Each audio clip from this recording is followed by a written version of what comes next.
Hallelujah. Praise the Lord. Check. So very good. So very good. Check.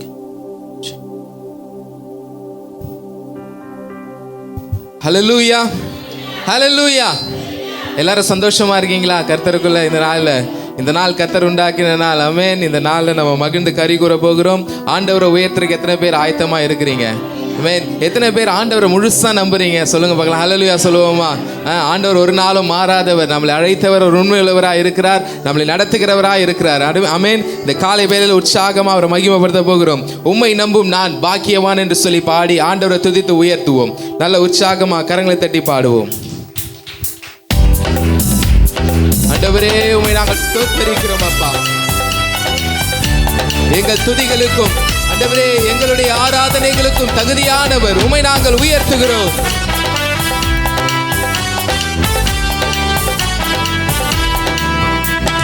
உம்மை நம்பும் நான் பாக்கியவான், உம்மையே நம்பியிருப்பேன். உம் அன்பை நம்பும் நான் பாக்கியவான், உம் அன்பையே நம்பியிருப்பேன். நல்ல உற்சாகமா கரங்களை தட்டி பாடுவோமா? ஆண்டவரே, உம்மை நம்பும் நான் பாக்கியவான் ராஜா, உம்மை நான் உயர்த்துகிறேன். உம்முடைய அன்பை நான் முழுவதுமாக நம்புகிறேன். ஆமென். உம்மை நம்புவேன், உம்மை நம்புவேன், நான் உம்மை நம்புவேன். உம்மையே நம்பியிருப்பேன். உம்மை நம்புவேன், நான் உம்மை நம்புவேன். உம் அன்பையே நம்பியிருப்பேன். சொல்லுங்க, உம்மை நம்புவேன், உம்மை நம்புவேன், நான் உம்மை நம்புவேன். உம்மையே நம்பியிருப்பேன். உம்மை நம்புவேன், நான் உம்மை நம்புவேன். உம் அன்பையே நம்பியிருப்பேன். உம்மை நம்பும் நான் பாக்கியவான், உம்மையே நம்பியிருப்பேன். உம் அன்பை நம்பும் நான் பாக்கியவான். நீதானே நீதானே என் துணையானி, என் கேடகமுமானி. நீதானே என் துணையானி, என் கேடகமுமானி. என்னை நினைப்பவரே, என்னை ஆசீர்வதிப்பவரே. ஆண்டவரே, என்னை நினைக்கும் கர்த்தாவே, உம்மை நாங்கள் உயர்த்துகிறோம். கரங்களை தட்டி உம்மை நம்புவேன், நான் உம்மை நம்புவேன். முடிவு பரியந்தம் உம்மை நம்புவேன். உம்மை நம்புவேன், நான் உம்மை நம்புவேன். முடிவு பரியந்தம் உம்மை நம்புவேன். உம்மை நம்பும் நான் பாக்கியவான், உம்மையே நம்பியிருப்பேன். உள்ளத்தின் ஆழத்திலிருந்து மகிழ்ச்சியோடு கூட ஆண்டவரை உயர்த்துவோமா? இன்னும் ஒரு முறை கூட சொல்லுங்க. உம்மை நம்பும் நான் பாக்கியவான், உம்மையே நம்பியிருப்பேன். உம் அன்பை நம்பும் நான் பாக்கியவான். உம்மை நம்பும் மனிதர்கள், உம்மை நம்பும் மனிதர்கள் யாவரையும் உம் கிருபை சூழ்ந்து கொள்ளும். உம்மை நம்பும் மனிதர்கள் யாவருக்கும் உம் நன்மை மிகுந்திருக்கும். நல்ல கைகளை தட்டி சொல்லுவோமா? ஆண்டவரே, உம்மை நம்புகிற மனிதன் ஒரு நாளும் வெட்கப்பட்டே போவதில்லை ராஜா. ஆண்டவரே, உம்முடைய கிருபைகள் ஒவ்வொரு நாளும் உம்முடைய சூழ்ந்து கொள்ளும் ராஜா. ஆமென். சொல்லுங்க, குற்றப்பட்டு போவதில்லை, நான் வெட்கப்பட்டு போவதில்லை. குற்றப்பட்டு போவதில்லை, நான் வெட்கப்பட்டு. உற்சாகமா உம்மை நம்புவேன், நான் உம்மை நம்புவேன். முடிவு பரியந்தம் உம்மை நம்புவேன். உம்மை நம்புவேன், நான் உம்மை நம்புவேன். முடிவு பரியந்தம் உம்மை நம்புவேன். உம்மை நம்பும் நான் பாக்கியவான், உம்மையே. ஆமென் ராஜா. உம்மை நம்பும் நான் பாக்கியவான், உம் அன்பையே நம்பியிருப்பேன். உம்மை நம்பும் நான் பாக்கியவான், உம்மையே நம்பியிருப்பேன். உம் அன்பை நம்பும் நான் பாக்கியவான். உம்மை நம்புவேன், உம்மை நம்புவேன், நான் உம்மை நம்புவேன், உம்மையே நம்பியிருப்பேன். உம்மை நம்புவேன், நான் உம்மை நம்புவேன், உம் அன்பையே. கைகளை உயர்த்தி சொல்லுவோம், உம்மை நம்புவேன், உம்மை நம்புவேன், நான் உம்மை நம்புவேன், உம்மையே நம்பியிருப்பேன். உம்மை நம்புவேன், நான் உம்மை நம்புவேன், உம் அன்பையே. ஹல்லேலூயா. நல்ல உற்சாகமா கரங்களை தட்டி உள்ளத்தின் ஆழத்திலிருந்து நம்முடைய தகப்பனுக்கு எல்லா நன்றியின் பலிகளை ஏறெடுப்போமாம். ஆண்டவரே, உம்மை நம்பும் நான் பாக்கியவான் ராஜா, உம்மை நான் உயர்த்துகிறேன். தேவனே, என்னை அழைத்த நாள் முதல் இன்று வரை நடத்தி வருவது உம்முடைய கிருபைகள் தான் ராஜா. உம்மை நாங்கள் உயர்த்துகிறோம், உம்மை நாங்கள் மகிமைப்படுத்துகிறோம். நீர் மாறாதவர், எங்களை மறவாத தெய்வம், உம்மை நாங்கள் அப்பா மகிமைப்படுத்துகிறோம் என்று சொல்லி நல்ல உற்சாகமா கரங்களை தட்டி இந்த காலை வேளையில துதிகளை ஏறெடுப்போமா. ஆண்டவருக்கு முழு கனத்தையும் இந்த காலை வேளையில கொடுப்போமா. நன்றி நன்றி நன்றி ஆவியானவரே, உம்மை நாங்கள் ஸ்தோத்திரிக்கிறோம் அப்பா, உம்மை நாங்கள் உயர்த்துகிறோம், நன்றி செலுத்துகிறோம். ஹல்லேலூயா. ஆமென். இந்த காலை வேளையில ஆண்டவருடைய சமூகத்தில் எல்லாம் எழும்பி நிற்போமா. மிக முக்கியமான நேரம் இது. பரிசுத்த ஆவியானவரால் நம்ம நிரப்பப்படுகிற நேரம். எத்தனை பேர் ஆண்டவருடைய வல்லமையை உணர ஆவலோடு கூட இருக்கிறீங்க?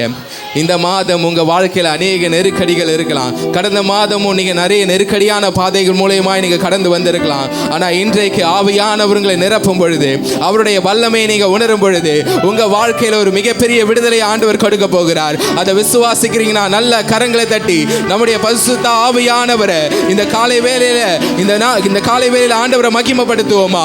அபிஷேக நாதரே, இந்த காலை வேளையில் நிரப்புவீராக ராஜா. உங்க வல்லமையை நான் உணர வேண்டும். உம்முடைய ஆண்டவரே பரிசுத்த அபிஷேகத்தினால் நான் நிரப்பப்பட வேண்டும் என்று சொல்லி இந்த காலை வேளை முழுவதுமாக நம்மை ஆண்டவருடைய பாதத்தில் அர்ப்பணிப்போம். அவருடைய அபிஷேகம், அவருடைய வல்லமை இந்த காலை வேளை நிரப்பும்படியாக நம்மளை ஒப்பு கொடுப்போம், நம்மளை விட்டு கொடுப்போம். ஆண்டவர் நிரப்புவாராக. அபிஷேக நாத அனல் மூட்டும் தேவா என்று சொல்லி நம்முடைய ஆவியானவர் இந்த காலை வேளையில் வரவேற்போம்.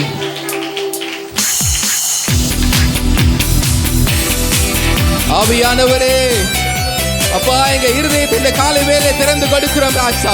உங்க வல்லமையால நிரப்புங்க.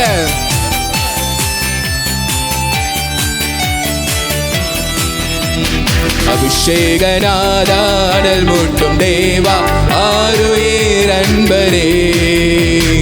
அபிஷேகநாதானல் மூட்டும் தேவா, சொல்லுங்க. அபிஷேகநாதா, அபிஷேகநாதா, அனல் மூட்டும் தேவா, ஆருயிர் அன்பரே. எங்கள் அபிஷேகநாதா, அனல் மூட்டும் தேவா, ஆருயிர். அந்நிய பாஷைகள், அந்நிய பாஷைகள் இன்றே தாருமே. ஆண்டவரே, உம்முடைய அந்நிய நாவுகளால் எங்களை காலைவேல் நிரப்புக ராஜா. நான் ஆவியில் ஜெபித்திட என் மேல் வாருமே. ஆண்டவரே, பரிசுத்த ஆவியால நிரம்பி நான் அப்பா ஜெபிக்கிறனாய் காணப்பட என்னை நிரப்புங்க. அபிஷேகநாதா, அனல் மூட்டும் தேவா, ஆருயிர் அன்பரே. எங்கள் அபிஷேகநாதா, அனல் மூட்டும் தேவா. ரகசியம் பேசிட, ரகசியம் பேசிட கிருபை தாருமே. ஆண்டவரே, உம்மோடு ரகசியம் பேசுகிற கிருபைகளை எங்களுக்கு தருவீராக ராஜா. சத்திய ஆவியார் என் மேல் வாருமே. ஆண்டவரே, உம்முடைய சத்திய ஆவியானவர் இந்த காலை வேளையில் நிரப்புவாராக. கரங்களை தட்டி அபிஷேகநாதா, அனல் மூட்டும் தேவா, ஆருயிர் அன்பரே.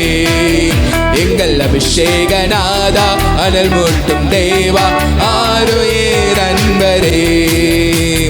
தேசத்தை கலக்கிட லீடரை தாருமே. ஆண்டவரே, உம்முடைய அபிஷேகம் ஆண்டவரே, நாங்கள் தேசத்தை கலக்க எங்களை நிரப்பும்படியாக வேண்டுகிறோம். பிறப்பிலே நின்றிட பலனாய் வாருமே. அப்பா, உமக்காக நாங்கள் திறப்பில் இருக்க வேண்டும். எங்களை நிரப்புவீராக. அபிஷேகநாதனல் மூட்டும் தேவா ஆருயிர் அன்பரே. Oh, we praise you, Lord. நிரப்புங்க ராஜா. சாத்தானை ஜெயித்திட சத்துவம் தாருமே. ஆண்டவரே, எங்களுக்கு விரோதமாக எழும்புகிற சத்துருவை ஜெயிப்பதற்கு திடமான ஆவியை தருவீராக. சாட்சியாய் வாழ்ந்திட என் மேல் வாருமே. எத்தனை பேர் ஆண்டவருக்கு சாட்சியாய் வாழ விரும்புறீங்க? ஆண்டவரை பார்த்து கேட்போம், அம்மா நிரப்புங்க. அபிஷேகநாதனல் மூட்டும் தேவா ஆருயிர் அன்பரே. எங்கள் அபிஷேகநாதனல் மூட்டும் தேவா. அக்கினி அபிஷேகம், அக்கினி அபிஷேகம் இன்றே தாருமே. அக்கினி அபிஷேகம் இன்றே தாருமே. சுடராய் பிரகாசிக்க என் மேல் வாருமே. சுடராய் பிரகாசிக்க. கரங்களை தட்டி அபிஷேகநாதனல் மூட்டும் தேவா ஆருயிர் அன்பரே. அபிஷேகநாதனல் மூட்டும் தேவா. கரங்களை தட்டி சொல்லுங்க, அபிஷேகநாதா. அபிஷேகநாதா அனல் மூட்டும் தேவா ஆருயிர் அன்பரே. எங்கள் அபிஷேகநாதா அனல் மூட்டும் தேவா ஆருயிர் அன்பரே. எங்கள் அபிஷேகநாதா அனல் மூட்டும் தேவா ஆருயிர் அன்பரே. அனல் மூட்டும் தேவா. ஹல்லேலூயா. நல்ல உற்சாகமா கரங்களை தட்டி நம்முடைய பரிசுத்த ஆவியானவர் இந்த காலை வேளையில உயர்த்துவோமா. மாம்சமான யாவர் மீதும் என் ஆவியை ஊற்றுவேன் என்று சொன்னவர் உன் சந்ததியின் மேல் உன் சந்தானத்தின் மேல் என் ஆவியானவர் இந்த காலை வேளையில அவருடைய அபிஷேகத்தை ஊற்றி கொண்டிருக்கிறார். அந்த அபிஷேகத்தை பெற்றுக்கொள்ளும்படியாக நல்ல கரங்களை தட்டி அந்நிய பாஷைகளை பேசி ஆவியானவரால் நிரம்பி ஆண்டவரை மகிமைப்படுத்துங்க.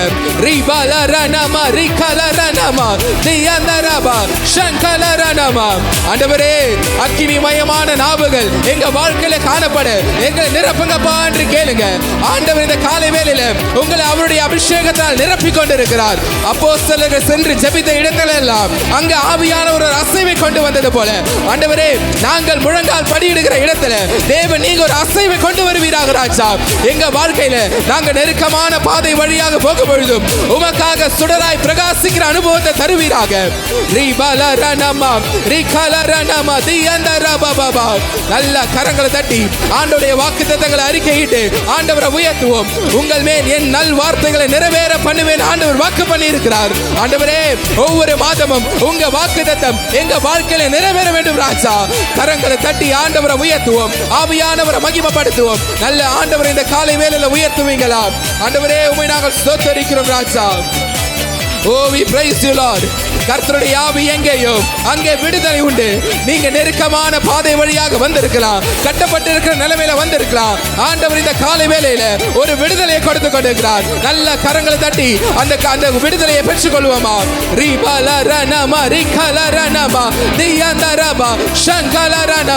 ஆண்டவரே, உம்மை நாங்கள் உயர்த்துகிறோம் ராஜா, உம்மை நாங்கள் மகிமைப்படுத்துகிறோம். என்னை விசுவாசிக்கிற உள்ளத்திலிருந்து ஜீவ தண்ணீருள்ள நதிகள் புறப்பட்டு ஓடும் என்று சொன்னவரே, என்னுடைய வாழ்க்கையை உம்முடைய அபிஷேகத்தால் நிரப்புங்கப்பான்னு கேட்போமா. அபிஷேகநாதரே, இந்த காலை வேளை எங்களை நிரப்புங்க. ரீ பாபா ரீ கலரனமா ரீதியந்தரபாபா ஷங்கலரனமா துரலனமா. ஆவியானவரே, உம்மை நாங்கள் உயர்த்துகிறோம் ராஜா, உம்மை நாங்கள் மகிமைப்படுத்துகிறோம். Oh, we praise you, Lord. அக்கினி சூளையை விட பெரிய ஆவியானவர் நம்மோடு கூட இருக்கிறார். சாத்ராக் மேஷக் ஆபேத்நேகோ நடத்தின அதே தகப்பன் இந்த காலை வேளையில நம்மோடு கூட நான்காவது நபராக வந்து இந்த காலை வேளையில நம்மை நிரப்ப போகிறார். அந்த அபிஷேகத்தை பெற்றுக்கொள்வோம். உமக்கே எல்லா துதிகளையும் நாங்கள் ஏறெடுக்கிறோம் அப்பா. நல்ல கரங்களை தட்டி நம்முடைய பரிசுத்த ஆவியானவரை அபிஷேகநாதரை உயர்த்துவோமா. உற்சாகமா கரங்களை தட்டி ஆண்டவர் மகிமைப்படுத்துவோம். நன்றி ஆண்டவரே, பாவமை நாங்கள் உயர்த்துகிறோம் ராஜா, ஸ்தோத்திரிக்கிறோம் அப்பா. ஹல்லேலூயா. Thank you Jesus. ஆண்டவர் ஒரு குயவனாக இருக்கிறார், நாம் களிமண்ணாக இருக்கிறோம். அல்லேலூயா. அந்த குயவன் இதுவரை நம்மை நடத்தினார், இனியும் நம்மை நடத்துவார். இந்த வருஷத்தின் அரை வருடத்தை நிறைவு செய்து புதிய அரை வருடத்தில் நம்ம பிரவேசித்திருக்கிறோம். இந்த புதிய அரை வருடத்தில் நம்மை மறுபடியும் அர்ப்பணித்து எல்லாரும் வலது கரத்தை உயர்த்தி தலைகளை உயர்த்தி ஆண்டவருடைய சமூகத்தில் அந்த குயவனே உன் கையில், எல்லாரும் கைகளை உயர்த்தி அப்பா முகத்தை நோக்கி பார்த்து சொல்லுங்க. குயவனே உம் கையில் களிமண்ணா உடைத்து உருவாக்கும். ஒரு முறை கூட, குயவனே உம் கையில் களிமண்ணா உடைத்து உருவாக்கும். என் சித்தமல்ல உம் சித்தம் நாதா, தருகிறே உம் கையிலே. என் சித்தமல்ல உம் சித்தம் நாதா, தருகிறே உம் கையிலே.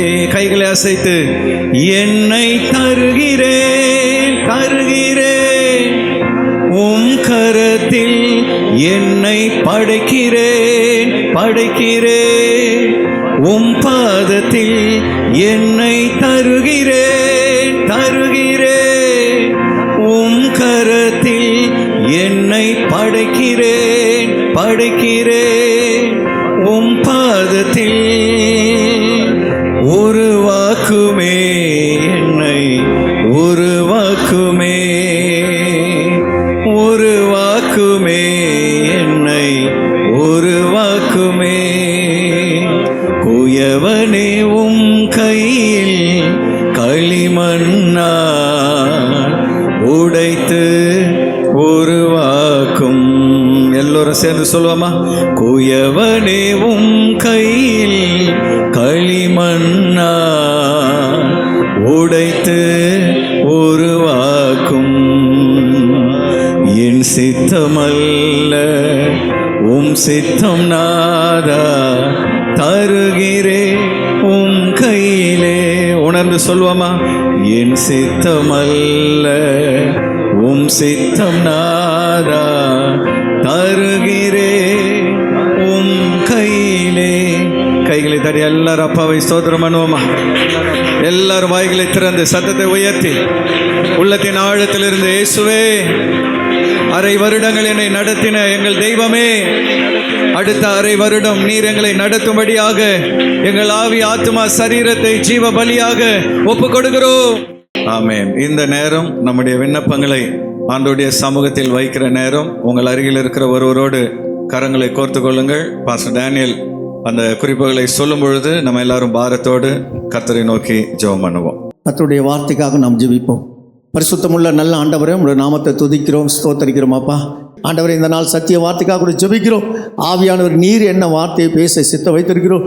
அந்த ஆண்டவரே, உங்களுடைய பரிகாரியான கர்த்தர் எங்களோடு கூட தேவதாசர் மூலமாக உங்களுடைய ஆவியானவர் ஆண்டவரே எங்களோடு கூட வெளிப்பட்டு பேசும்படியாக ஜெபிக்கிறோம். இந்த வார்த்தைக்கு விரோதம் அழுமுறை எல்லா வானமண்டலத்தின் பொல்லாத ஆவிகள் எல்லாம் இயேசுவின் நாமத்தினால் நாங்கள் கடிந்து அப்புறப்படுத்தி போடுகிறோம். அப்பா நீர் பேசும், நாங்கள் கேட்கிறோம். ஆண்டவரே, திருப்பாதத்தில் எங்களை தாழ்த்தி நாங்கள் ஒப்பு கொடுத்து ஜெபிக்கிறோம். பொறுப்படுத்திக் கொள்ளும். இயேசுவின் மூலம் ஜெபிக்கிறோம் நல்ல பிதாவே. ஆமென் ஆமென். நாம் யாவரும் அப்படியே உட்காருவோம். இதனால் ஆராதனைக்கு வந்திருக்கிறவங்க யாவரையும் ஆண்டவரும் இரட்சகருமாகிய இயேசுவின் நாமத்தினாலே வாழ்த்தி வரவேற்கிறேன். வந்து எல்லாரும் உற்சாகமாக ஒரு அல்லேலூயா சொல்லலாம். கர்த்தர் நல்லவர். உங்கள் அருகில் இருக்கிறவங்க கரங்களை பிடித்து அவங்க முகத்தை பார்த்து, இந்த நாளில் உங்களை காண கர்த்தர் கொடுத்த கிருபைக்காக ஸ்தோத்திரம். அப்படியே வாக்கு தத்தத்தையும் பகிர்ந்து கொள்ளுங்கள். அவங்க முகத்தை பார்த்து சொல்லுங்க, கர்த்தரே உங்கள் பரிகாரி ஆகிய கர்த்தர். அல்லேலூயா. இயேசுவே நம்மை குணமாக்கும் தேவன். ஆமென். அவர் நம்மை வழி நடத்துவார். இஸ்ரவேல் மக்களை குறித்து நம்ம தொடர்ந்து தியானம் பண்ணி கொண்டு வருகிறோம். இந்த இஸ்ரவேல் மக்கள் அவர்கள் வனாந்தரத்தில் பிரயாணம் பண்ணி கொண்டிருக்கும் பொழுது ஒரு நாள் ஆண்டவர் மோசேயை பார்த்து, மோசே, ஏதோம் என்கிற நாட்டின் வழியாக இவங்க போகணும், ஆனால் ஏதோமியர்கள் உங்கள் மேல் பொறாமையில் இருக்கிறார்கள், நீங்கள் போனீங்கன்னா ஒரு யுத்தம் வரும், ஆகவே அந்த ஊரை சுற்றி கொண்டு செல்லுங்கள் என்று ஆண்டவர் கட்டளை எடுக்கிறார். பைபாஸில் போங்க அப்படின்னு சொல்லி. அப்போ அந்த பைபாஸில் அவங்க போகும் பொழுது வழியிலே அவர்கள் ரொம்ப சோர்வடைந்து விட்டார்கள். அவர்களுக்கு தொடர்ந்து டெய்லி மன்னாவை சாப்பிட்டு போர் அடித்து விட்டார். அந்த இஸ்ரவேல் மக்கள் மோசேயை பார்த்து மறுபடியும் முறுமுறுக்கிறார்கள்.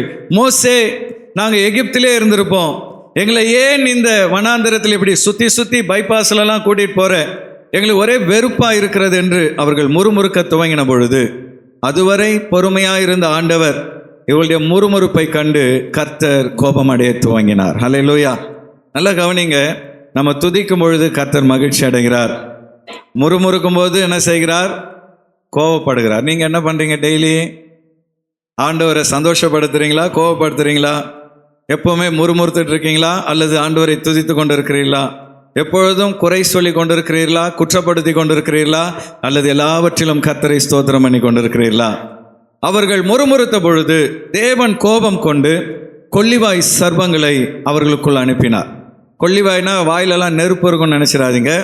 அது கடிச்சா நெருப்பு உடம்புல பற்றி எறிவது போல அப்படி ஒரு விஷம். அந்த வேதனையோடு துடிதுடித்து மரித்து விடுவார்கள். அப்படிப்பட்ட கொள்ளிவாய் சர்ப்பங்கள் இஸ்ரவேல் மக்களுக்குள் வந்த பொழுது முறுமுறுத்தவர்கள் எல்லாம் அந்த இடத்தில் விழுந்து செத்தார்கள். அதை பார்த்தவுடன் மற்றவங்களுக்கெல்லாம் பயம் வந்து விட்டது. ஐயோ ஆண்டவரே, எங்களை அழிக்காதீங்க, எங்களை காப்பாற்றுங்கள் என்று சொல்லி கதறுகிறார்கள். மோசே இடத்துல போய், எப்படியாவது எங்களுக்காக ஆண்டவர்கிட்ட ஜெபம் பண்ணு, நாங்கள் முறுமுறுத்தது தவறு, இந்த கொள்ளிவாய் சர்ப்பத்திடமிருந்து எங்களை காப்பாற்று என்று அவர்கள் கதறின பொழுது மோசே கர்த்தரை நோக்கி ஜெபம் பண்ண துவங்குகிறான். ஆண்டவரே, இந்த மக்கள் அறியாமல் முறுமுறுத்து விட்டார்கள், கர்த்தாவே இவர்கள் மனம் இறங்கி இவர்களை காப்பாற்றும் என்று சொன்ன பொழுது ஆண்டவர் சொன்னார், கொள்ளிவாய் சர்ப்பத்தை போல வெண்கலத்தில் ஒரு சர்ப்பத்தை உண்டாக்கி ஒரு மரத்தின் மேல் அதை தூக்கி வை. யாரெல்லாம் அந்த சர்ப்பம் கடிக்கிறதோ அவர்கள் மரத்தின் மேல் தொங்குகிற அந்த வெண்கல சர்ப்பத்தை நோக்கி பார்க்கும் பொழுது அவர்கள் பிழைப்பார்கள் என்று கர்த்தர் சொன்னார். அல்லேலூயா. அன்பான தேவ பிள்ளைகளே, இந்த மாதம் நமக்கு தெய்வீக சுகத்தின் மாதம். கர்த்தர் நம் ஒவ்வொருவரையும் சுகமாக்க விரும்புகிறார். எத்தனை பேர் ஆமென் என்று சொல்ல முடியும்? அப்போ அதனால இந்த நாளிலே வெண்கல சர்ப்பமும் இயேசுவும் என்கிற தலைப்பிலே கர்த்தருடைய வார்த்தையை உங்களோடு கூட நான் பகிர்ந்து கொள்ள விரும்புகிறேன். France serpent and Jesus. வெண்கல சர்ப்பமும் இயேசுவும் என்கிற தலைப்பில் கர்த்தருடைய வார்த்தையை உங்களோடு பகிர்ந்து கொள்ள விரும்புகிறேன். இந்த வெண்கல சர்ப்பம் எதற்கு அடையாளமாக இருக்கிறது, இயேசு எப்படி இதற்கு திருஷ்டாந்தமாக இருக்கிறார் என்பதை இன்றைக்கு நாம் பார்க்க இருக்கிறோம். வேதத்திலே என்னாகம புஸ்தகம் 21வது அதிகாரம் 4 முதல் 9 வசனங்கள் வரை நாம் மாறி மாறி வாசிக்க போகிறோம். 4வது வசனத்தை நான் வாசிக்கிறேன். அவர்கள் ஏதோம் தேசத்தை சுற்றி போகும்படிக்கு ஓர் என்னும் மலையை விட்டு சிவந்த சமுத்திரத்தின் வழியாய் பிரயாணம் பண்ணினார்கள். வழி நிமித்தம் ஜனங்கள் மனமடிவடைந்தார்கள். ஜனங்கள் தேவனுக்கும் மோசேக்கும் விரோதமாய் பேசி, நாங்கள் வனாந்தரத்திலே சாகும்படி நீங்கள் எங்களை எகிப்து தேசத்திலிருந்து வரப்பண்ணினது என்ன? இங்கே அப்பமும் இல்லை, தண்ணீரும் இல்லை, இந்த அற்பமான உணவு எங்கள் மனதுக்கு வெறுப்பாய் இருக்கிறது என்றார்கள். அப்பொழுது கர்த்தர் கொள்ளிவாய் சர்ப்பங்களை ஜனங்களுக்குள்ளே அனுப்பினார். அவைகள் ஜனங்களை கடித்ததினால் இஸ்ரவேலருக்குள்ளே அநேக ஜனங்கள் செத்தார்கள். அதனால் ஜனங்கள் மோசேயினிடத்தில் போய், நாங்கள் கர்த்தருக்கும் உமக்கும் விரோதமாய் பேசினதினால் பாவம் செய்தோம், சர்ப்பங்கள் எங்களை விட்டு நீங்கும்படி கர்த்தரை நோக்கி விண்ணப்பம் பண்ண வேண்டும் என்றார்கள். மோசே ஜனங்களுக்காக விண்ணப்பம் பண்ணினார். அப்பொழுது கர்த்தர் மோசேயை நோக்கி, நீ ஒரு கொள்ளிவாய் சர்ப்பத்தை உருவத்தை செய்து அதை ஒரு கம்பத்தின் மேல் தூக்கி வை, கடிக்கப்பட்டவன் எவனோ அவன் அதை நோக்கி பார்த்தால் பிழைப்பான் என்றார். அப்படியே மோசே ஒரு வெண்கல சர்ப்பத்தை உண்டாக்கி அதை ஒரு கம்பத்தின் மேல் தூக்கி வைத்தான். சர்ப்பம் ஒருவனை கடித்த போது அவன் அந்த வெண்கல சர்ப்பத்தை நோக்கி பார்த்து பிழைப்பான். ஆமென். 9வது வசனம் நமக்கு இந்த செய்தியின் ஆதார வசனம். என்னோடு கூட சேர்ந்து எல்லாரும் சத்தமா வாசிங்க. அப்படியே மோசே ஒரு வெண்கல சர்ப்பத்தை உண்டாக்கி அதை ஒரு கம்பத்தின் மேல் தூக்கி வைத்தான். சர்ப்பம் ஒருவனை கடித்த போது அவன் அந்த வெண்கல சர்ப்பத்தை நோக்கி பார்த்து பிழைப்பான். கைகளை வைத்து ஒரு அல்லேலூயா சொல்லலாமா? இந்த வேத பகுதியிலே 3 விதமான நபர்களை நாம் பார்க்கிறோம், அல்லது 3 விதமான திருஷ்டாந்தங்களை நாம் பார்க்கிறோம். அன்பான தேவ பிள்ளைகளே, பின்வருகிற இந்த 3 திருஷ்டாந்தங்களை நாம் அறிந்து நம் வாழ்க்கையில் கை கொள்ளும் பொழுது நாமும் தேவனிடமிருந்து சுகத்தையும் ஆரோக்கியத்தையும் பெற்றுக்கொள்ள முடியும். முதலாவதாக நாம் பார்க்க இருக்கிற திருஷ்டாந்தம் மரத்தில் தூக்கப்பட்ட சர்ப்பம். The lifted up serpent, the serpent which was lifted up on the tree. மரத்தின் மேல் தூக்கப்பட்ட சர்ப்பம். ஏன் ஆண்டவர் இயேசுவையும் ஒரு சர்ப்பத்தையும் வேதத்திலே ஒப்புமைப்படுத்தி இருக்கிறார்கள் என்ற கேள்வி அநேகருக்குள்ளே இருக்கலாம். அதனுடைய அர்த்தத்தை தான் இன்னைக்கு நம்ம விரிவாக பார்க்க இருக்கிறோம். முதலாவதாக, மரத்தில் இந்த சர்ப்பம் தூக்கி வைக்கப்பட்டது ஏன்? இந்த வெண்கல சர்ப்பத்தை ஆண்டவர் உருவாக்க சொன்னது ஏன் என்று பார்க்கும் பொழுது, முதலாவதாக சர்ப்பம் சாபத்துக்கு அடையாளமாக காணப்படுகிறது. சர்ப்பம் சாபத்தின் அடையாளம். ஆதியாகமம் 3வது அதிகாரம் 14வது வசனத்திலே நாம் வாசிக்கும் பொழுது, எல்லோரும் சேர்ந்து வாசியுங்கள். அப்பொழுது தேவனாகிய கர்த்தர் சர்ப்பத்தை பார்த்து, நீ இதை செய்தபடியால், நீ ஆதாம் ஏவாளை பாவம் செய்தபடியால் சகல நாட்டு மிருகங்களிலும் சகல காட்டு மிருகங்களிலும் நீ சபிக்கப்பட்டிருப்பாய். நீ உன் வயிற்றினால் நகர்ந்து உயிரோடு இருக்கும் நாளெல்லாம் மண்ணை தின்பாய். ஆண்டவர் படைத்த ஜந்துக்களில், கர்த்தர் உருவாக்கின விலங்குகளில் சர்ப்பம் தந்திரமுள்ளதாய் காணப்பட்டது. அந்த சர்ப்பத்தின் தந்திரத்தை பயன்படுத்தி சாத்தான் அதற்குள் புகுந்து அந்த சர்ப்பத்தின் மூலமாக ஆதாம் ஏவாளை வஞ்சித்தான். சாத்தான் மிருகத்துக்குள் புகுந்து கொள்ள முடியுமா என்று கேட்பீர்கள் என்றால், புதிய ஏற்பாட்டில் லேகியோன் பிசாசு 2000 பன்றிகளுக்குள் புகுந்தது. அப்போ பிசாசு மனிதனுக்குள்ளையும் புகுந்து கிரியை செய்ய முடியும், விலங்குகளுக்குள்ளும் புகுந்து கிரியை செய்ய முடியும். போன வாரத்தில் ஒரு சகோதரரோடு நான் பேசிகிட்டு இருந்தேன். அந்த சகோதரர் வண்டியில் வந்துகிட்டே இருக்கிறார் பைக்கில். திடீர்னு நல்லா வந்த ஒரு மாடு திடீரென்று மூர்க்கமாகி கொம்பை வச்சு அவருடைய வண்டி அப்படியே தூக்கிடுச்சான். அதனுடைய வண்டியுடைய ஃபோர்க்கில் அதனுடைய கொம்பை வச்சு தூக்கி இவர் அப்படியே கீழே விழுந்து உடலெல்லாம் காயங்கள். அவர் சொல்கிறார், பாஸ்டர், சாதாரணமாக தான் அந்த மாடு வந்தது, திடீர்னு என்ன ஆச்சுன்னு தெரியல, உடனடியாக அதை என்னை தூக்கி போட்டு விட்டது. இப்போ நான் சொன்னேன், உங்களுக்கு விரோதமாக சத்ரு போராடுகிறான், நீங்கள் குடும்பமாய் அதிகமாய் ஜெபம் பண்ணுங்கள் என்று சொன்னேன். பல நேரங்களிலே அன்பான தேவ பிள்ளைகளே, பொல்லாத பிசாசானவன் மிருகங்களுக்குள்ளும் புகுந்து கிரியை செய்ய முடியும். இந்த இடத்திலே சர்ப்பத்துக்குள் அவன் புகுந்து அவன் பேசும்படி அந்த சர்ப்பம் இடம் கொடுத்ததினால் ஆண்டவர் சாத்தானையும் சபித்தார். அந்த சாத்தான் உள்ளே புகுந்து கொள்ள இடம் கொடுத்த சர்ப்பத்தையும் சபித்தார். அப்படி என்றால் சர்ப்பம் சாபத்துக்கு அடையாளமான ஒரு விலங்காய் இருக்கிறது. இரண்டாவதாக, ஏன் வெண்கல சர்ப்பத்தை கர்த்தர் செய்ய சொல்லணும்? ஒரு மண் சர்ப்பத்தை செய்ய சொல்லலாமே, இரும்பு சர்ப்பத்தை செய்ய சொல்லலாமே, அல்லது வேறு உலோகங்களை வைத்து செய்ய சொல்லலாமே. ஏன் வெண்கல சர்ப்பத்தை கர்த்தர் உண்டாக்க சொன்னார்? என்னாகமம் 21வது அதிகாரம் 9வது வசனத்தை எல்லோரும் சேர்ந்து வாசியுங்கள். அப்படியே மோசே ஒரு வெண்கல சர்ப்பத்தை உண்டாக்கி அதை ஒரு கம்பத்தின் மேல் தூக்கி வைத்தான். போதும். ஒரு வெண்கல சர்ப்பத்தை மோசே உண்டாக்கினார்.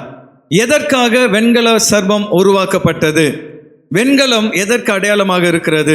புதிய ஏற்பாட்டிலே வெளிப்படுத்தல் 2வது அதிகாரம் 18வது வசனத்துக்கு நாம் வரும் பொழுது அந்த வசனத்தை எல்லோரும் சேர்ந்து வாசிக்கலாம். தியத்தீரா சபையின் தூதனுக்கு நீ எழுத வேண்டியது என்னவெனில், அக்கினி ஜுவாலை போன்ற கண்களும் பிரகாசமான வெண்கலம் போன்ற பாதங்களும் உள்ள தேவகுமாரன் சொல்லுகிறதாவது. இங்க இயேசுவை யோவான் வர்ணிக்கும் பொழுது அவருடைய கண்கள் அக்கினி ஜுவாலை போன்று இருந்தது, அவருடைய பாதங்கள் பிரகாசிக்கிற வெண்கலம் போல் இருந்தது என்று சொல்கிறதை பார்க்கிறோம். அன்பான தேவ பிள்ளைகளே, வெண்கலம் நியாய தீர்ப்புக்கு அடையாளமாய் காணப்படுகிறது. அல்லேலூயா. வெண்கலம் நியாய தீர்ப்புக்கு அடையாளமாய் காணப்படுகிறது. அப்படி என்றால் ஏன் வெண்கல சர்ப்பம் அங்கே உருவாக்கப்பட்டது? எந்த சர்ப்பம் ஆதாம் ஏவாளை வஞ்சித்ததோ அந்த சர்ப்பத்துக்கு நியாய தீர்ப்பு உண்டு. அதற்குள் புகுந்து கிரியை செய்த சாத்தானுக்கு ஒரு நியாய தீர்ப்பு உண்டு என்பதை வெளிப்படுத்தும்படியாக கர்த்தர் வெண்கல சர்ப்பத்தை அங்கே உருவாக்க சொன்னார். ஹல்லேலூயா. அது மாத்திரமல்ல, சரி, வெண்கல சர்ப்பத்தை உருவாக்கி தரையில் வச்சிருக்கலாமே, அதை தரையில் வச்சு அதை பார்க்க சொல்லியிருக்கலாமே, ஏன் மரத்தின் மேல் அதை தொங்க வைக்க வேண்டும்?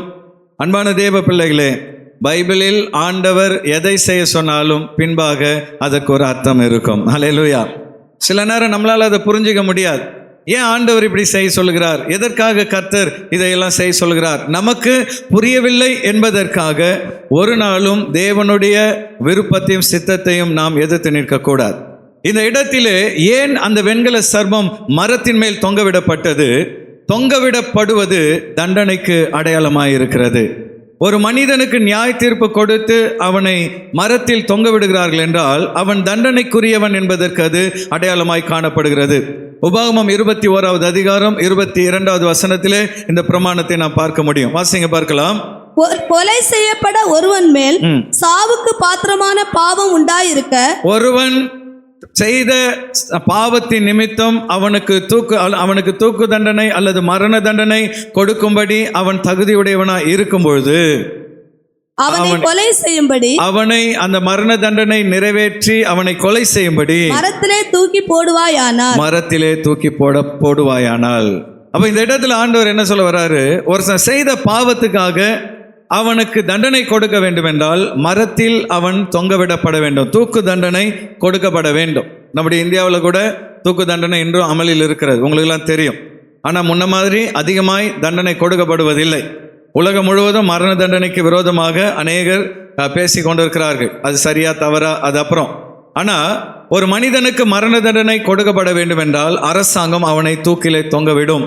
அப்படி என்றால் ஒரு மனிதன் மரத்தில் தொங்கும் பொழுது அவன் தண்டனைக்குரிய குற்றவாளி என்பதற்கு அது அடையாளமாக இருக்கிறது. அப்படி என்றால் இந்த வெண்கல சர்ப்பம் மரத்தில் தொங்குவது எதற்கு அடையாளமாக இருக்கிறது? பிசாசானவன் தண்டனைக்குரியவன். ஹல்லேலூயா. தொங்கவிடப்படுதல் தண்டனைக்கு அடையாளம். வேதத்தில் நீங்க பார்ப்பீங்கன்னா சவுல் என்கிற ராஜா கொல்லப்பட்டார். கடைசியில் அவர் என்ன பண்ணார்? தற்கொலை பண்ணிட்டார். அவருடைய உயிர் குற்றுயிராக இருக்கும் பொழுது அவரே பட்டயத்தில் விழுந்து தன்னை கொன்று விட்டார். அப்போ என்ன பண்ணாங்க? கிபியோனியர்கள் என்று சொல்கிற மக்கள் கொல்லப்பட்ட பவுலை என்ன பண்ணாங்களாம்? அலங்கத்தில் தொங்க விட்டார்களாம். அந்த ஊர் அலங்கத்தில் மதில்ல அவருடைய உடலை தொங்க விட்டார்களாம். ஏனென்றால் இவன் சபிக்கப்பட்ட ஒரு மனிதன், தேவனுக்கு கீழ்ப்படியாத ஒரு மனிதன் என்று சொல்லி ஊரெல்லாம் அறிந்து கொள்ள வேண்டும் என்று சவுலுடைய சரீரத்தை தொங்க விட்டார்கள். அப்படி என்றால் மரத்தில் தொங்குவது தண்டனைக்கு அடையாளமாக இருக்கிறது. அவன் ஒரு குற்றவாளி என்பதற்கு அடையாளமாக இருக்கிறது. அப்ப நல்லா புரிஞ்சுக்கிடுங்க. சர்ப்பம் 3 விஷயங்களுக்காக தூக்கப்பட்டது. முதலாவது, சர்ப்பம் சாபத்துக்கு அடையாளமாக இருக்கிறது. இரண்டாவதாக, வெண்கலம் நியாய தீர்ப்புக்கு அடையாளமாக இருக்கிறது. தொங்கவிடப்படுவது தண்டனைக்குரிய குற்றவாளி என்பதற்கு அடையாளமாக இருக்கிறது. சரி, இது ஒரு பக்கம் இருக்கட்டும். இப்ப அடுத்து, ஆண்டவர் இயேசு ஏன் சிலுவையில் உயர்த்தப்பட்டார்? அவர் ஏன் சிலுவையிலே தொங்க வேண்டும்? சர்ப்பம் தவறு செய்தது, தொங்கினது. ஆனா குற்றமில்லாத பாவமில்லாத ஒரு தேவகுமாரன் எதற்காக சபிக்கப்பட்ட சிலுவையில் தொங்க வேண்டும்? அதற்கு 3 காரணங்கள் உண்டு. முதலாவதாக, நம்முடைய சாபங்களுக்கு பரிகாரமாக அவர் சாபமாக தொங்கினார். ஹல்லேலூயா. நம் வாழ்க்கையில பலவிதமான சாபங்கள் இருக்கிறது. நிறைய நேரங்களில் தலைமுறை சாபங்களை குறித்து அநேகர் அறியாமல் இருக்கிறீங்க. அன்பான தேவ பிள்ளைகளே, இன்னைக்கு சில ஊழியர்கள் கூட அதை நம்புறதில்லை. தலைமுறை சாபம் எல்லாம் கிடையாது என்று சொல்வது உண்டு. ஆனால் பழைய ஏற்பாட்டில் நிறைய வசனங்கள் உண்டு. அதில் ஒன்று சொல்கிறேன். 10 கட்டளைகளில் ஒரு வசனம் இருக்கிறது. விக்கிரகங்களை வணங்குகிறவர்களுக்கு 3ஆம் 4ஆம் தலைமுறை வரை நான் அவர்களை விசாரிப்பேன் என்று சொல்லியிருக்கிறார். அப்படின்னா என்ன அர்த்தம்? ஒரு மனிதன் விக்கிரகத்தை வணங்கினால் 3 தலைமுறைக்கு சாபம் வரும் என்று வேதம் எச்சரிக்கிறது. அதனால தான் அடிக்கடி நான் சபையில் விக்கிரகங்களுக்கு விலகிருங்கள் என்று அடிக்கடி நான் சொல்லுகிறேன். ஆனாலும் சில விசுவாசிகள் என்ன பண்ணுறதில்லை, கேட்பதில்லை. ரட்சிக்கப்பட்ட சில விசுவாசிகள் அவங்க அவசரப்பட்டு விக்கிரகத்துக்கு முன்னாடி போய் கல்யாணம் பண்ணிடுறாங்க. எவ்வளோ தவறு! அநேகருக்கு அது தெரியறதில்லை. விக்கிரகம் என்பது தேவன் விரும்பாத ஒரு காரியம். ஏனென்றால் நம்முடைய தேவன் கூப்பிடுகிற யாவருக்கும் அருகில் இருக்கிற தேவன். அவருக்கு ஒரு விக்கிரகத்தை உண்டாக்குவதை அவர் விரும்புவதில்லை. ஆமென். நீங்கள் இயேசுநாதர் சிலையை வைத்தாலும் சரி, மரியாளுடைய சிலையை வைத்தாலும் சரி, தேவன் அதை விரும்புவதில்லை. ஆவியான தேவனை ஆவியோடு கூட நாம் ஆராதிக்க வேண்டும் என்று விரும்புகிறார். அப்புறம் விக்கிரகத்துக்கு முன்பாக நாம் நின்று ஒரு திருமணத்தை நடத்தும் பொழுது அது தேவனுக்கு பிரியமில்லாத ஒரு காரியம். அப்போ பல நேரங்களில் அறிந்தோ அறியாமலோ நம்முடைய முன்னோர்கள் செய்த பாவங்கள் நம்முடைய வாழ்க்கையில வரும் பொழுது, சாபத்தின் நிமித்தம் அது வருகிறது என்றால் அந்த சாபத்துக்கு ஒரு பரிகாரத்தை உருவாக்க வேண்டும். எத்தனை பேர் நான் சொல்றது புரிகிறது? ஹல்லேலூயா. வேதத்தில் சகேயு என்கிற ஒரு மனிதன், அவன் ரட்சிக்கப்பட்ட உடனே என்ன சொன்னான் சொல்லுங்க பார்க்கலாம். ரட்சிக்கப்பட்ட உடனே என்ன சொன்னார் அவரு? என்னுடைய ஆஸ்தியில் பாதியை நான் என்ன பண்ணிடுறேன், கொடுத்துறேன்னார். எதனால் அதை சொன்னார் தெரியுமா? அவருடைய வருமானத்தில் பாதி தவறான வழியில் வந்த வருமானம், மற்றவங்களை ஏமாற்றி அநியாயமான வரி வாங்கி, இப்படி அவர் தவறான வழியில் அந்த வருமானத்தை செலுத்தினதினால் ரட்சிக்கப்பட்டவுடனே அவருக்கு புரிஞ்சிச்சு அது நம்ம கையில் இருந்தால் நமக்கு சாபம். அதனால் உரியவங்களுக்கு என்ன பண்ணிடலாம், கொடுத்தலான்னு சொல்லி ஏழைகளுக்கு கொடுத்து விடுகிறேன் என்று சொல்கிறார். சரி, நம்ம வீட்டுக்குள்ளே சாபம் எப்படி வருதுன்னு நான் சொல்கிறேன். ரோட்டில் நீங்கள் போயிட்டே இருக்கிறீங்க, ஒரு மனிதர் புத்தம் புதிய செல்ஃபோன், ஆண்ட்ராய்டு ஃபோனை பாக்கெட்லேருந்து கீழே விழுந்து விடுகிறது. நீங்கள் பார்த்துடுறீங்க. பார்த்த உடனே மனசு சொல்லுது அவரை கூப்பிட்டு அதை கொடுத்துருன்ட்டு. இன்னொரு பக்கம் மாம்சம் சொல்லுது, நேற்று தானே நீ ஜெபம் பண்ண ஆண்ட்ராய்டு ஃபோன் வேணும்னு சொல்லி.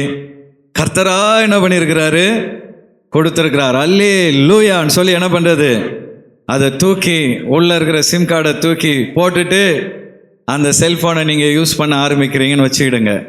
இப்போ அந்த பொருள் யாருக்கு சொந்தம்? எனக்கு கிடச்சிச்சு, எனக்கு தான் சொந்தம். அப்படியா?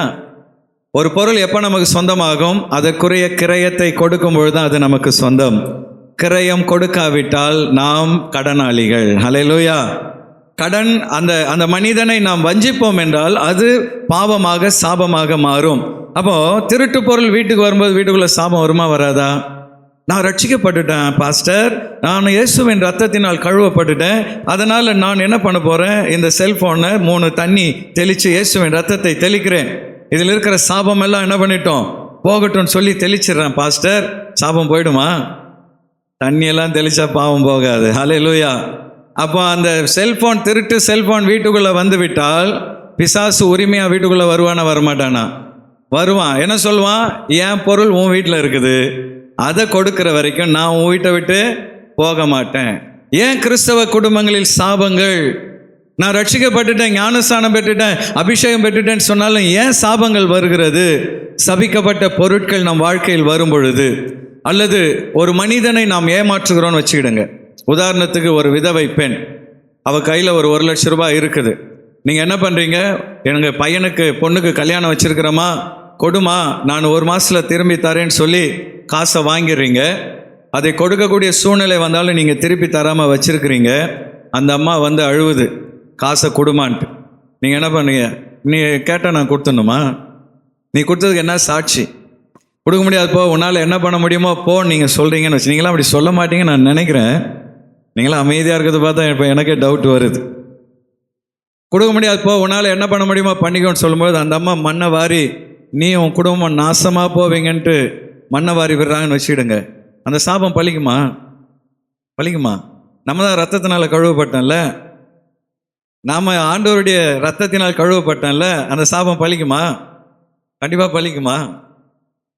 சரி, புரிஞ்சுக்கிட்டா சரி. இன்னைக்கு தலைமுறை சாபம் கிடையாது. சாபம்லாம் வந்து பழைய ஏற்பாட்டு பிரமாணம், புதிய ஏற்பாட்டில் கிருபையின் பிரமாணத்தில் வந்துட்டோம், இப்படிலாம் போதிக்கிறார்கள். உண்மைதான். இயேசுவை நாம் விசுவாசிக்கும் பொழுது நம்முடைய எல்லா சாபங்களும் சிலுவையில் பரிகரிக்கப்பட்டு விடுகிறது. ஆனால் ரட்சிக்கப்பட்ட பின்பு சாபம் நம் வீட்டுக்குள் வராதபடி பரிசுத்தமாய் வாழ வேண்டும் என்று கர்த்தர் விரும்புகிறார். அல்லேலூயா. அன்பான தேவ பிள்ளைகளே, ஏன் பாவம் இல்லாத சர்ப்பம், சபிக்கப்பட்ட சர்ப்பம் தொங்கினது? இயேசு ஏன் தொங்கினார்? ஏனென்றால் உனக்காக எனக்காக அவர் சாபமாய் மாறினார். கலாத்தியர் 3வது அதிகாரம் 13வது வசனத்திலே சொல்லப்பட்டிருக்கிறது. எல்லோரும் சேர்ந்து வாசியுங்க. மரத்திலே தூக்கப்பட்ட எவனும் சபிக்கப்பட்டவன் என்று எழுதியிருக்கிறபடி கிறிஸ்து நமக்காக சாபமாகி நியாயப்பிரமாணத்தின் சாபத்துக்கு நம்மை நீங்களாக்கி மீட்டுக் கொண்டார். நியாயப்பிரமாணத்தின் சாபம் என்ன சொல்கிறது? ஒரு மனிதன் சாவுக்கு ஏதுவான பாவத்தை செய்தால் அவன் தொங்கவிடப்பட வேண்டும். இதுதான் நியாயப்பிரமாணத்தின் சாபம். ஆனால் அன்பான தேவ பிள்ளைகளே, அந்த சாபம் நம்முடைய வாழ்க்கையில் பலித்துவிடக் கூடாது என்பதற்காக இயேசுவே அந்த சாபத்தை தன்மேல் சுமந்து கொண்டார். எத்தனை பேர் நான் சொல்ல புரிகிறது? சிலுவையில் உங்கள் பாவத்தை மாத்திரம் இல்லை, உங்களுடைய முன்னோரின் சாபத்தையும் உங்கள் சாபத்தையும் இயேசு சுமந்து கொண்டார். அதனால தான் அவர் சாபமான அந்த கல்வாரி சிலுவையிலே தொங்கினார். அது மாத்திரமல்ல, அன்பான தேவ பிள்ளையே, சர்ப்பம் உயர்த்தப்பட்டு அது குற்றவாளி என்று அந்த இடத்தில் நிரூபிக்கப்பட்டது போல பாவமில்லாத இயேசு நமக்காக சிலுவையில் உயர்த்தப்பட்டார். யோவான் 3வது அதிகாரம் 14-15 வசனங்களிலே இதை குறித்து ஆண்டவர் இயேசு சொல்கிறார். வாசிங்க பார்க்கலாம். சர்ப்பமானது மோசேயினால் வனாந்தரத்திலே உயர்த்தப்பட்டது போல மனுஷகுமாரனும் தன்னை விசுவாசிக்கிறவன் எவனோ அவன் கெட்டு போகாமல் நித்திய ஜீவனை அடையும் படிக்கு உயர்த்தப்பட வேண்டும். வனாந்தரத்தில் வெண்கல சர்ப்பம் உயர்த்தப்பட்டது போல தன்னை விசுவாசிக்கிற எவனும் கெட்டு போகாமல் நித்திய ஜீவனை அடையும்படி குமாரனாகிய இயேசு நமக்காக உயர்த்தப்பட்டார். ஒரு அல்லேலூயா சொல்லலாமா? அப்போ எப்படி சர்ப்பம் சிலுவை அந்த மரத்தின் மேல் உயர்த்தப்பட்டதோ அதே போல இயேசு உயர்த்தப்பட்டார். எதற்காக உயர்த்தப்பட்டார்? அவரை நோக்கி பார்க்கும் பொழுது நம்முடைய சாபங்களிலிருந்து விடுதலையாகும்படி அவர் உயர்த்தப்பட்டார். அது மாத்திரமல்ல, அந்த எப்படி அந்த சர்ப்பம் அந்த மரத்தில் உயர்த்தப்பட்டது அது தண்டனைக்குரிய ஒரு குற்றவாளி என்பதை மெய்ப்பித்ததோ அதை போல உனக்காக எனக்காக இயேசு தண்டனையை அவர் ஏற்றுக்கொண்டார். அல்லேலூயா. ஏசாயா 53வது அதிகாரம் 5வது வசனத்திலே நாம் இதை பார்க்க முடியும். எல்லோரும் சேர்ந்து வாசியுங்கள். நம்முடைய மீறுதல்கள் நிமித்தம் அவர் காயப்பட்டு, இயேசு காயப்பட்டு, நம்முடைய அக்கிரமங்களின் நிமித்தம் நாம் செய்த அக்கிரமங்களின் நிமித்தம் நொறுக்கப்பட்டார். இயேசு நொறுக்கப்பட்டார். சமாதானத்தை உண்டு பண்ணும் நமக்கும் பிதாவுக்கும் சமாதானத்தை உண்டு பண்ணும் தண்டனை அல்லது ஆக்கினை அவர் மேல் வந்தது. இயேசுவின் மேல் வந்து விட்டது. அவருடைய தழும்புகளால் குணமாகிறோம். இயேசுவின் தழும்புகளால் குணமாகிறோம். ஆண்டவர் அவருடைய தழும்புகளால் நம்மை குணமாக்குகிற தேவன். நமக்குள்ள ஒரு கேள்வி வரும், அது எப்படி நான் செய்த பாவத்துக்காக இன்னொருத்தர் தண்டனை ஏற்றுக்கொள்ள முடியும்? காந்தியடிகள் இயேசுவினுடைய எல்லா போதனைகளையும் ஏற்றுக்கொண்டார். அவருடைய சத்தியாகிரக போராட்டமே வேதத்தை அவர் வாசித்து, ஆண்டவர் இயேசு கிறிஸ்துவினுடைய மலை பிரசங்கத்தை வாசித்து, சாந்த குணம் உள்ளவர்கள் பாக்கியவான்கள், அவர்கள் பூமியை சுதந்தரிப்பார்கள் என்ற வசனத்தை வாசித்து தான் சத்தியாகிரகத்தையும் அகிம்சை கொள்கையை அவர் கொண்டு வந்தார்.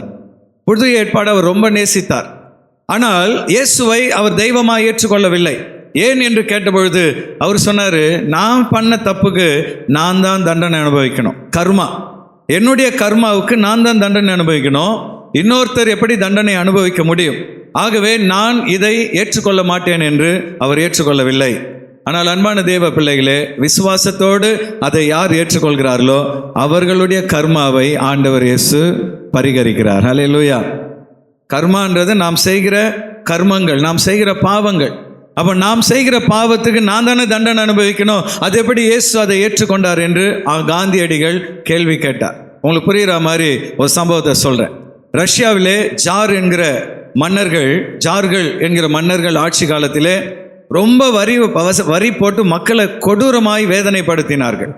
அப்போ ஒரு புரட்சி படை ஒன்று எழும்பினது. இந்த ராஜாக்களின் ஆட்சியை முடிவு கட்டி மக்கள் ஆட்சியை கொண்டு வர வேண்டும் என்று ஷமில் என்கிற ஒரு மனிதன் புரட்சி படை ஒன்றை துவங்கினார். ஆனால் ராஜா கிட்ட நிறைய பணம் இருந்தது, உணவு இருந்தது, தாக்குப்பிடித்தார்கள். ஆனால் இந்த புரட்சி படை கையில் பணமும் இல்லை, உணவும் இல்லை. இருக்கிற கொஞ்சம் உணவை சிக்கனமாக பயன்படுத்தி கொண்டிருந்தார்கள்.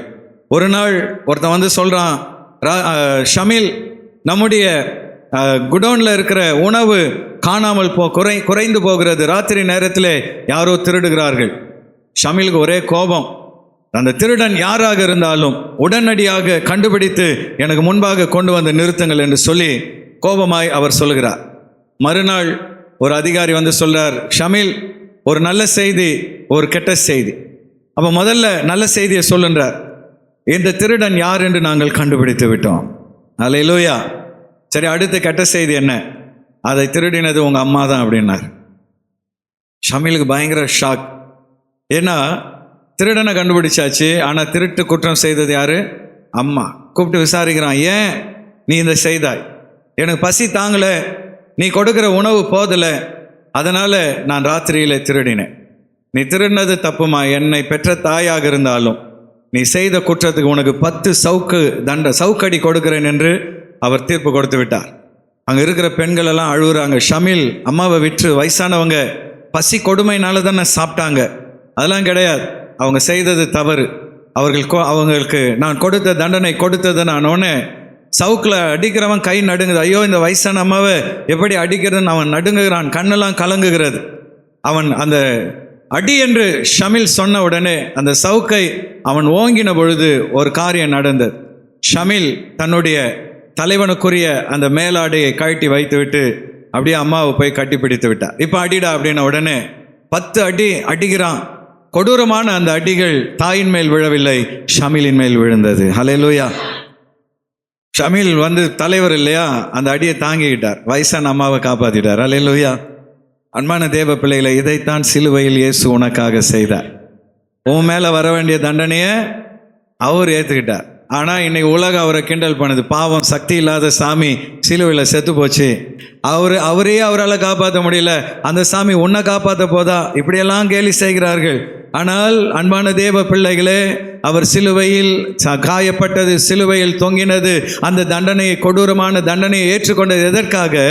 உம்மேல் அந்த தண்டனை வரக்கூடாது என்பதற்காக. எத்தனை பேர் ஆண்டவர் இயேசுவை விசுவாசிக்கிறீங்க? எனக்காகவே அவர் தண்டிக்கப்பட்டார் என்று எத்தனை பேர் விசுவாசிக்கிறீங்க? இந்த உலகத்தில் எத்தனை கோடி தெய்வங்கள் வேண்டுமானால் மனிதர்களால் வணங்கப்படலாம், ஆனால் மனிதனின் பாவத்துக்கான பரிகார தண்டனையை, ஆக்கினையை தன்மேல் ஏற்றுக்கொண்ட ஒரே தெய்வம் இயேசு கிறிஸ்து ஒருவர் மாத்திரமே. ஹல்லேலூயா. அதனால தான் அவர் சிலுவையிலே தொங்கினார். எப்படி சபிக்கப்பட்ட சர்ப்பம் அங்கே மரத்தில் தூக்கப்பட்டதோ, அதை போல உனக்காக, எனக்காக, உன் பாவத்தையும் சாபத்தையும் தான் சுமக்கும்படியாக இயேசு கிறிஸ்து சிலுவையில் தொங்கினார். ஹல்லேலூயா. மூன்றாவதாக இப்போ ஒரு திருஷ்டாந்தம். முதலாவது சர்ப்பத்தை பார்த்தோம், இரண்டாவது சிலுவையில் தொங்கின இயேசுவை பார்த்தோம், மூன்றாவது சர்ப்பத்தை நோக்கி பார்த்த மக்களை குறித்து நாம் பார்க்க போகிறோம். People who look at the brazen serpent. அந்த வெண்கல சர்ப்பத்தை நோக்கி பார்த்த மக்கள், அவர்களுக்கு என்ன நடந்தது? இந்த நாளில் அன்பான தேவ பிள்ளைகளே, அந்த சர்ப்பத்தை நோக்கி பார்த்தவன் விசுவாசத்தோடு அதை நோக்கி பார்த்தான். ஒரு அல்லேலூயா சொல்லலாமா? மறுபடியும் யோவான் 3:14-15 எல்லோரும் சேர்ந்து வாசிங்க பார்க்கலாம். சர்ப்பமானது மோசேயினால் வனாந்தரத்தில் உயர்த்தப்பட்டது போல மனுஷகுமாரனும், நல்லா கவனிங்க, மனுஷகுமாரனாகிய இயேசுவும் தன்னை விசுவாசிக்கிறவன்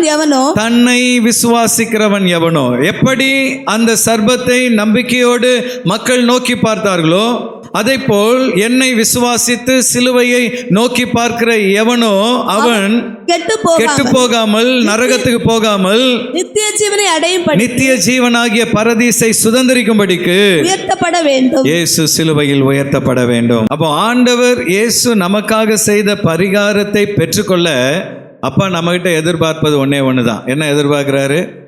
விசுவாசம். எனக்காகவே இயேசு சிலுவையில் தொங்கினார் என்கிற விசுவாசம் நமக்குள்ளே காணப்பட வேண்டும். அப்ப முதலாவதாக தேவ பிள்ளையே, அந்த சர்ப்பத்தின் கடியிலிருந்து கடிக்கப்பட்டவர்கள் முதலாவது விசுவாசத்தோடு வெண்கல சர்ப்பத்தை நோக்கி பார்த்தார்கள். அதே போல பாவத்தினாலும் சாபத்தினாலும் பிசாசினாலும் பாதிக்கப்பட்டிருக்கிற மனிதர்கள் யாரோ அவர்கள் இயேசுவை நம்பிக்கையோடு நோக்கி பார்க்க வேண்டும். அல்லேலூயா. நம்பிக்கையோடு அவர்கிட்ட வந்தீங்கன்னா அவர் உங்களை கைவிடவே மாட்டார். ஆமென். ஆனால் அவர் எதிர்பார்க்கிற நம்பிக்கை நமக்குள் இருக்க வேண்டும். இரண்டாவதாக அந்த மக்கள் செய்த இரண்டாவது விஷயம் என்னன்னு பார்த்தீங்கன்னா, நோக்கி பார்த்தார்கள். ஹல்லேலூயா.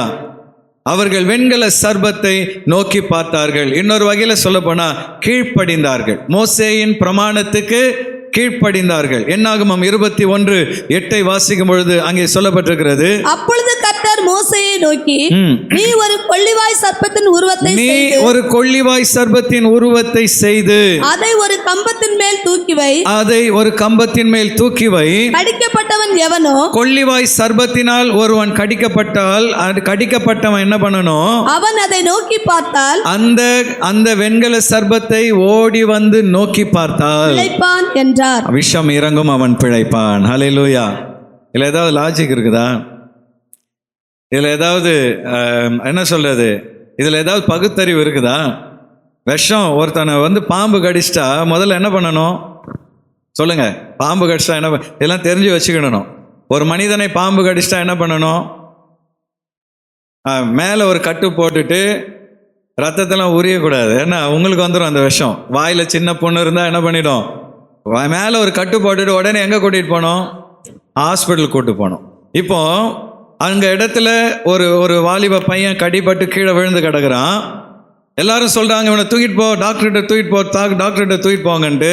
மோசே சொல்கிறாரு, கொஞ்சம் வெயிட் பண்ணு, அதை வெண்கல சர்ப்பத்தை கொஞ்சம் என்ன பண்ணு, கொஞ்ச நேரம் பார்த்துட்டு வா. நீங்கள் என்ன பண்ணுவீங்க? ஏதாவது லாஜிக்காக சொல்லியா? இவனே வந்து சாக போகிறான், இவனை டாக்டர்கிட்ட கூட்டு போகிறத விட்டுட்டு எதை பார்க்க சொல்கிறேன்? வெண்கல சர்ப்பத்தை பார்க்க சொல்றியே, உனக்கு ஏதாவது லாஜிக் இருக்குதான்னு சொல்லி அந்த இடத்தில் அவன் சந்தேகப்பட்டு அந்த வெண்கல சர்ப்பத்தை நோக்கி பார்க்காதிருந்தால் அவன் சுகமடைய முடியுமா? சுகமடைய முடியாது. அன்பான தேவ பிள்ளையே, சில நேரம் பைபிளில் சொல்லப்பட்டிருப்பது லாஜிக் இல்லாத மாதிரி தெரியும். அது எப்படி இயேசு எனக்காக சிலுவையில் சாக முடியும்? 2000 வருஷத்துக்கு முன்னாடி அவர் செத்தார், இன்னைக்கு எப்படி அவர் என் பாவத்தை மன்னிக்க முடியும்? இந்த மாதிரிலாம் நீங்கள் கேட்டுட்டு இருந்தீங்கன்னா உங்கள் வாழ்க்கையில் விடுதலை பெற முடியாது. ஆண்டவர் இயேசுவின் அற்புதத்தை நீ பெற்றுக்கொள்ள வேண்டும் என்றால் முழு மனதோடு அவரை நம்ப வேண்டும், விசுவாசிக்க வேண்டும். அல்லேலூயா. சில விஷயங்கள் நமக்கு புரியுதோ இல்லையோ நம்ம முழு மனசோடு என்ன பண்ணிடணும்? நம்ப வேண்டும். இந்த டேப்லெட் இந்த என்ன சொல்லுவாங்க, டேப், இதை உங்கள் கையில் கொடுத்து ஆப்ரேட் பண்ண சொன்னால் ஆப்ரேட் பண்ணுவீங்க. அதே நேரத்தில் இதுக்குள்ளே என்ன இருக்குது, அதெல்லாம் எப்படி ஒர்க் ஆகுதுன்னு தெரிஞ்சாதான் நான் இதை ஆப்ரேட் பண்ணுவேன்னா, எல்லாரும் இதுக்குள்ளே என்ன இருக்குதுன்னு கற்றுக்க முடியுமா? அதுக்குன்னு கொஞ்சம் படிச்சிருக்கணும், ஞானம் இருக்கணும். இதுக்குள்ளே என்ன இருக்குன்னு யாருக்குமே தெரியாது. செல்ஃபோன் வச்சுருக்கிறீங்க, உள்ளே இருக்கிற சிப்பு என்ன சைஸு, உள்ளே இருக்கிற ரேம் என்ன சைஸு, இதெல்லாம் தெரிஞ்சாதான் செல்ஃபோனை ஆப்ரேட் பண்ணுவேன்னு சொன்னால் முடியுமா? இது முடியாது.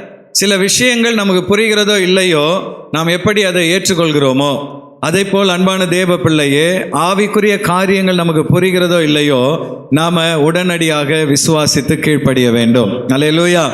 ஆண்டவருக்கு நாம் என்ன பண்ணணும்? கீழ்ப்படியணும். பிரச்சனை ஜெபம் பண்ணுங்க அப்படின்னா ஜெபம் பண்ணால் சரியாயிடுமா அப்படின்னா நான் என்ன பண்ண முடியும்? பிரச்சனை வரீங்க, சொல்யூஷன் சொல்கிறோம், ஜெபம் பண்ணுங்க, ஜெபம் பண்ணால் சரியாயிடுமா அப்படின்னா அதுக்கு மேலே பாஸ்டர் என்ன பண்ண முடியும்? அவருக்கு தெரிஞ்சதை அவர் சொல்கிறாரு, கீழ்ப்படிஞ்சாதான் உங்களுக்கு ஆசீர்வாதம். அப்போ வெண்கல சர்பத்தை கீழ்ப்படிந்து யார் நோக்கி பார்த்தார்களோ அவர்கள் சுகமடைந்தார்கள், அவிசுவாசத்தோடு இருந்தவர்கள் சுகம் பெறவில்லை. ஹல்லேலூயா. இன்னைக்கு திருவேற்காடில் 1,00,000 பேர் இருக்கிறாங்க. உள்ளுக்குள்ளே எவ்வளோ பேர் இருக்கிறோம்?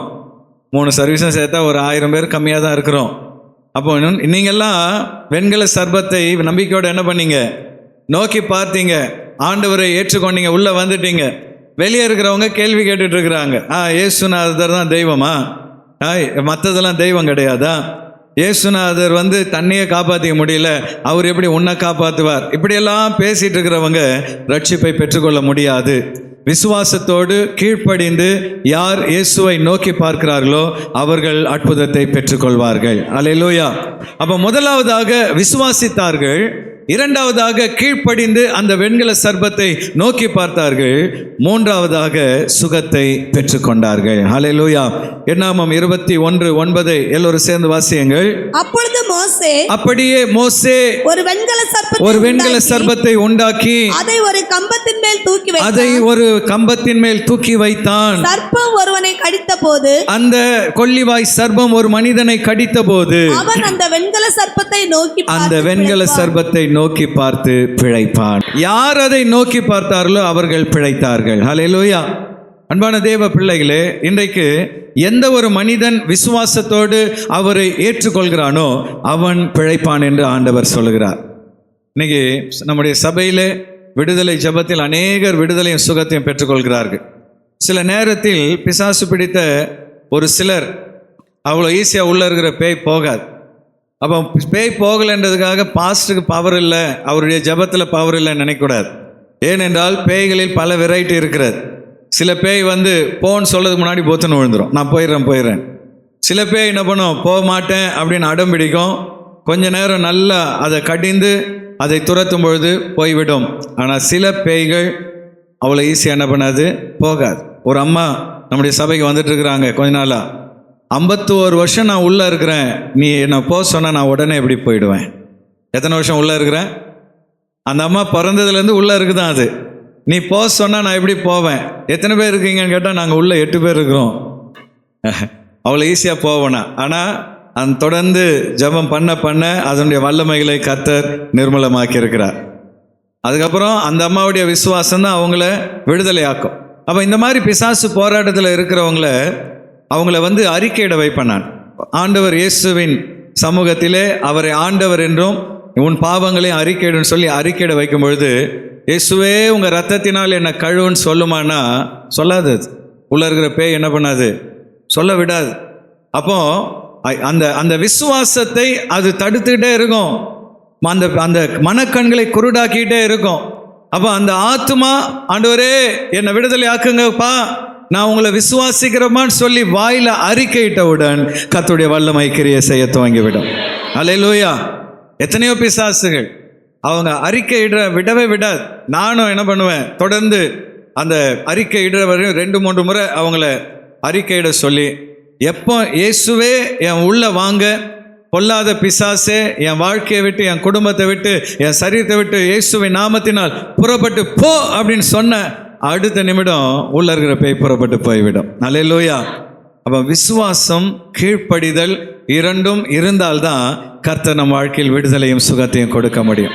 இந்த காலை வேளையில் அன்பான தேவ பிள்ளையே, இங்கே இருக்கிற ஒவ்வொருவரையும் கர்த்தர் விடுதலையாக்க விரும்புகிறார், சுகப்படுத்த விரும்புகிறார். ஆனால் நமக்குள் இருக்க வேண்டியது இரண்டு. முதலாவது என்ன இருக்கணும்? விசுவாசம் இருக்கணும். இரண்டாவதாக என்ன இருக்கணும்? கீழ்ப்படிதல் இருக்கணும். இது ரெண்டும் இருந்துட்டா ஆண்டவர் சொல்றார், நானே உன் பரிகாரியாகிய கர்த்தர். அல்லேலூயா. வந்திருக்க எல்லாரும் எழுப்பி நின்று அல்லேலூயா ஒரு 2 நிமிடம் நல்லா கைகளை தட்டி இந்த வாக்குத்தத்தத்தை எல்லாரும் விசுவாசத்தோடு அறிக்கையிடுங்க. கர்த்தரே என் பரிகாரியாகிய கர்த்தர் என்று சொல்லி ஒரு 3 முறை எல்லாரும் அறிக்கையிடுங்க. சத்தமா சொல்லுங்க, கர்த்தரே என் பரிகாரியாகிய கர்த்தர், இயேசுவே என் பரிகாரியாகிய கர்த்தர். சொல்லுங்க, இன்னொரு முறை சொல்லுங்க, இயேசுவே என் பரிகாரியாகிய கர்த்தர். நல்லா துதிப்போம். ஊரியபனு ஷபலபரணமா ரீகபலபரணமா. ஹல்லேலூயா. சர்பம் சாபத்துக்கு அடையாளம், வெண்கலம் நியாய தீர்ப்புக்கு அடையாளம், தொங்க விடுதல் தண்டனைக்கு அடையாளம். உனக்காக எனக்காக இயேசு சபிக்கப்பட்டார். கைகளை தட்டி, அப்பா எனக்காக சாபமான சிலுவையிலே தொங்குனீங்களே, உமக்கு நன்றி. ஒரு குற்றவாளியை போல் அவர் தொங்கினார். வலது பக்கம் ஒரு திருடன், இடது பக்கம் ஒரு திருடன், நடுவில் ஒரு குற்றவாளி போல் அவர் தொங்கினார். அப்பா, நான் செய்த குற்றத்துக்காக நீர் ஒரு திருடனை போல தொங்கினீரே, நீர் எத்தனை நல்ல தேவன். அது மாத்திரமல்ல, உனக்காக எனக்காக நம் மீது விழ வேண்டிய தண்டனையை இயேசு தன் மீது ஏற்றுக்கொண்டார். ஷமில் எப்படி தாய் மீது விழ வேண்டிய தண்டனையை தன்மேல் ஏற்றுக்கொண்டாரோ, தாயினும் மேலாய் அன்பு கூறுகிற ஆண்டவர் இயேசு உனக்காக சிலுவையில் அந்த தண்டனையை தன் மீது ஏற்றுக்கொண்டார். நல்ல கைகளை தட்டி, இயேசுவே உம்முடைய அன்புக்காக நன்றி. ஹல்லேலூயா, ஹல்லேலூயா. இந்த காலை வேளையிலே கர்த்தருடைய வல்லமை உன்னை தொட விரும்புகிறது. நல்ல ஆவியிலே நிரம்பி விடுதலையோடு அப்பாவை ஸ்தோத்திரம் பண்ணுங்க. அபிஷேகம் பெற்ற எல்லாரும் அந்நிய பாஷைகளில் கர்த்தரை துதியுங்க. ரியபனு ஷபலபரணமா. ஹல்லேலூயா. கட்டுகள் உடைக்கப்பட்டு கொண்டிருக்கிறது, கட்டுகள் உடைக்கப்பட்டு கொண்டிருக்கிறது, தலைமுறை சாபங்கள் உடைக்கப்பட்டு கொண்டிருக்கிறது. ஹல்லேலூயா. உன் வாழ்க்கையில் இருக்கிற கட்டுகளை, சத்துருவின் கட்டுகளை கர்த்தருடைய வல்லமை அதமணி கொண்டிருக்கிறது. ரியபனு ஷபலபரணமா. பொல்லாத பிசாசே, பொல்லாத சத்துருவே, விசுவாசிகள் குடும்பத்திலே, விசுவாசிகள் வாழ்க்கையிலே உனக்கு இனி அதிகாரம் இல்லை. இயேசுவின் நாமத்தினால், நசரேயனாகிய இயேசுவின் நாமத்தினால் புறப்பட்டு வா வெளியே. விசுவாசிகளுடைய வாழ்க்கையை விட்டு, குடும்பத்தை விட்டு, வீட்டை விட்டு புறப்பட்டு வா வெளியே. ஊரியபனு ஷபலபரணமா. ஹல்லேலூயா. நல்ல ஆண்டவர்கிட்ட கேளுங்க, ஆவியானவரே என்னை நிரப்புங்க. வாலிப மகனே, வாலிப மகளே, நல்ல வாய் திறந்து ஆவியானவரே என்னை நிரப்புங்க. ஆவியானவர் உனக்குள் வந்துவிட்டால் அசுத்த ஆவிகளுக்கு அங்கே இடமில்லை. ஆவியானவர் உன் வாழ்க்கையில வந்துவிட்டால் அசுத்த ஆவிகளுக்கு அங்கே இடமில்லை. ஹல்லேலூயா. நல்ல நல்ல ஆவியில நிரம்பி விடுதலையோடு, விடுதலையோடு, விடுதலையோடு. அநேகருக்கு கர்த்தர் புதிய பாஷைகளை கொடுத்து கொண்டிருக்கிறார். அநேகருக்கு ஆண்டவர் புதிய அபிஷேகத்தை கொடுத்து கொண்டிருக்கிறார். புதிய எண்ணெயை ஊற்றி கொண்டிருக்கிறார். Receive, receive a fresh anointing right now. பெற்றுக்கொள். ஹல்லேலூயா. ஒரு அலை போல ஒரு வல்லமை உன்னை நோக்கி வந்து கொண்டிருக்கிறது. ஒரு அலை போல ஒரு வல்லமை உன்னை நோக்கி வந்து கொண்டிருக்கிறது. ஹல்லேலூயா, ஹல்லேலூயா.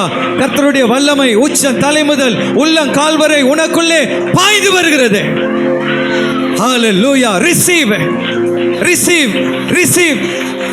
ஹல்லேலூயா, ஹல்லேலூயா.